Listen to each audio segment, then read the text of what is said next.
اے پیغمبر، میری طرف سے لوگوں کو کہہ دو کہ اے میرے بندو، جنہوں نے اپنی جانوں پر زیادتی کی ہے، اللہ کی رحمت سے نا امید نہ ہونا۔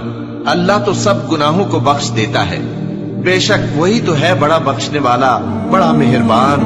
اور اس سے پہلے کہ تم پر عذاب آ واقع ہو، اپنے پروردگار کی طرف رجوع کرو اور اس کے فرما بردار ہو جاؤ، ورنہ بعد میں تم کو مدد نہیں ملے گی۔ اور اس سے پہلے کہ تم پر ناگہاں عذاب آ جائے اور تم کو خبر بھی نہ ہو، اس نہایت اچھی کتاب کی جو تمہارے پروردگار کی طرف سے تمہاری جانب نازل ہوئی ہے پیروی کرو۔ ایسا نہ ہو کہ اس وقت کوئی شخص کہنے لگے کہ ہائے اس کوتاہی پر افسوس ہے جو میں نے اللہ کا حق ماننے میں کی، اور میں تو ہنسی ہی کرتا رہا۔ یا یہ کہنے لگے کہ اگر اللہ مجھ کو ہدایت دیتا تو میں بھی پرہیزگاروں میں ہوتا۔